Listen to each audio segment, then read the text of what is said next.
Ja si myslím, že sa hralo akože vo vysokom tempe. Prvú tretinu sme vyhrávali, čiže mali sme konečne dobrý štart.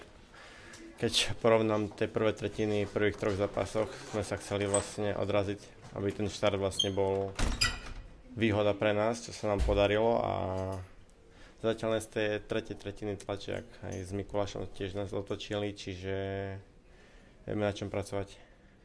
Ako sa ty osobne cítiš pri práve? Dostávaš pomerne dosť šanci od trénera, hlasíš sa o ten pod jednotky? Ja som veľmi vďačný trénerskému štavu, že tie zápasy, ktoré sme hrali, zatiaľ som chytal.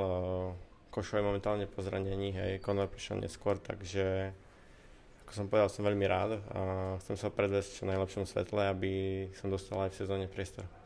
Áno, vnímaš to možno ako dobrú šancu, znížil sa ten počet legionárov, vieme, že budú to musieť alternovať, Slovák brankár, čiže asi dobrá príležitosť ukázať sa a potvrdiť si to svoje miesto aj na tú sezónu. Áno, tak ako vravíte, každý klub bude musieť riešiť od toho importa menej, čiže otvárajú sa kvázi také dvierka pre Slovákov, že dostanú ten priestor, nie je síce garantovaný, ale je tam o niečo väčšia šanca.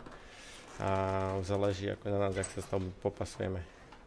Roman, bol to taký špecifický zápas trošku pre teba proti Popradu, ako sa ti chytalo, mal si to nejako trošku v hlave, alebo si sa snažil to odosobniť?